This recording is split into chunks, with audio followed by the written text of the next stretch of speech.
आज आपण एक वेगळाच विषय घेऊन आलेलो आहे. एक तुम्हाला रहस्यमय कथा वाचायला किंवा बघायला किंवा ऐकायला आवडत असतीलच. आणि जर तुम्हाला आवडत असतील, तर तुम्हाला नक्कीच माहीत असेल एका सुप्रसिद्ध डिटेक्टिव्ह शेरलॉक होम्सबद्दल.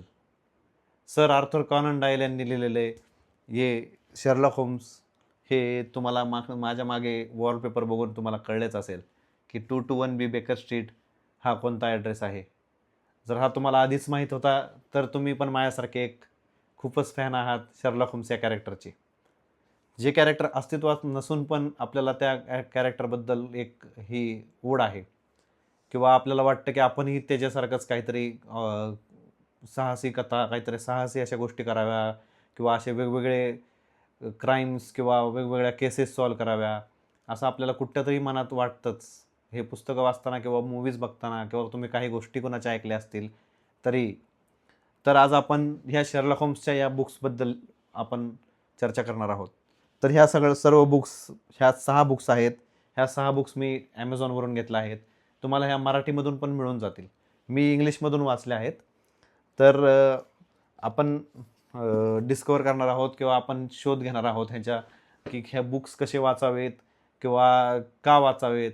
आणि मी हे तुम्हाला स्पॉइलर वगैरे काही देणार नाही ह्याच्यातील. हे तुम्ही पुस्तक वाचल्यानंतर तुम्हाला खूप म्हणजे ते अनुभवायला मिळेल. त्यासाठी मी त्याबद्दल सांगणार नाही काही जास्त. तर Sherlock Holmes the complete novels of Sherlock Holmes हे पहिले पुस्तक आहे. तर ह्या पुस्तकातील पहिली कथा स्टडी इन स्कारलेट, ज्याच्यात वॉटसन आणि शेरलॉक होम्स कसे मिळतात, त्यांचं म्हणजे भेट कशी होते आणि त्यानंतर एकमेकांचे जोडीदार बनून ते कसे रहस्यमय कथा, रहस्यमय गोष्टी किंवा असं रहस्यमय केसेस कशा सॉल्व्ह करतात, त्याची जर्नी इथून सुरुवात होते. तर ह्यातील पहिली कथा आणि दुसरी कथा, पहिली कथा स्टडी इन स्कारलेट ज्याच्याबद्दल मी बोललो, दुसरी कथा साइन ऑफ वॉर जी खजिन्याबद्दल आहेत. ह्या 2 कथा वाचून झाल्या की तुम्ही ॲडव्हेंचर ऑफ शेरलॉक होम्स ह्या शॉर्ट कथांकडे वळू शकता. कारण मी हा सांगतोय हा क्रम सर आर्थर कॉनन डॉयल यांनी लिहिलेला, म्हणजे ज्या काळात लिहिलेले एकामागून एक त्याप्रमाणे सांगत आहे.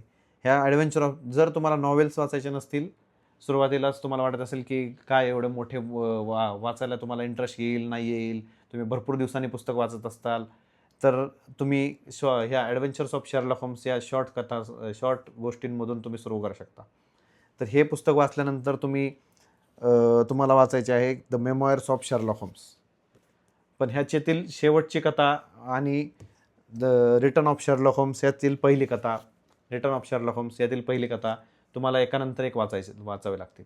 आणि त्यानंतर मग तुम्ही ह्याच्यातील उरलेल्या 2 हाऊंड ऑफ बास्करविल आणि व्हॅली ऑफ फिअर ह्या 2 कथा वाचू शकता, नॉवेल्स वाचू शकता ह्या कंप्लीट नॉवेल्स ऑफ शेरलॉक होम्समधल्या.